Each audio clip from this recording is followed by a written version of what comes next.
వెళ్తున్నా సార్. ఈ వారం నుంచి నీళ్ళలోనే ఉన్నాను సార్. అందుతున్నాయి సార్, బాగా అందుతున్నాయి సార్.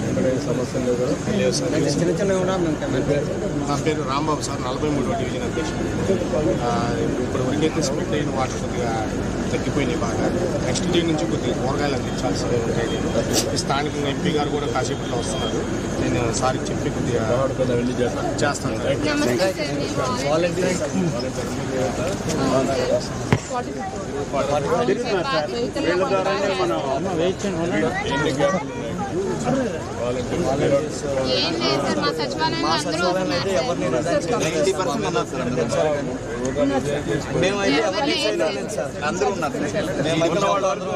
ఓవర్లోడ్ అయినా చేస్తాం. కొన్ని క్యాబ్స్ ఉన్నా కూడా 1 వీక్ నుంచి మనకి ఫుడ్ డిస్ట్రిబ్యూషన్ కూడా ఉన్నారు. కంప్లీట్ డిస్ట్రిబ్యూషన్ మిల్క్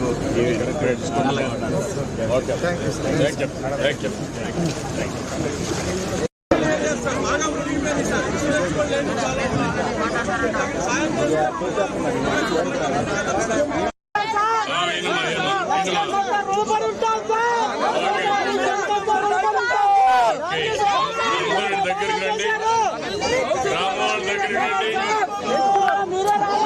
ఇక్కడ గ్రామాల్లో ఎప్పటికప్పుడు నేను కూడా పర్యవేక్షిస్తున్నాను. తెల్లవారులు నిద్రలేస్తానే అధికార యంత్రాంగాన్ని అప్రమత్తం చేయడం, మళ్ళీ మీకు కావాల్సినన్ని అరేంజ్ చేయడం, మళ్ళీ క్షేత్రస్థాయిలోకి వచ్చి మీ అందరితో మాట్లాడి ఏమేమి అందా, ఏమి అందలేదు, ఇంకా ఏం లోపాలు ఉన్నాయి అవన్నీ సరిచేసుకుంటూ 9వ రోజుకి వచ్చాం.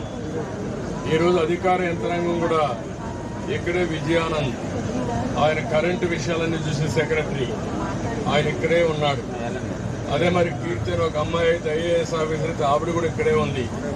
అందరూ పొరదులోనే ఉన్నాం. మేము మీకోసం 10 రోజుల నుంచి ప్రభుత్వంలో ఉండి అందరూ ఇక్కడే ఉండి మంత్రులతో సహా ఎమ్మెల్యే ఇక్కడే, పుల్లారావు మొన్నటి నుంచి ఇక్కడే ఉన్నాడు.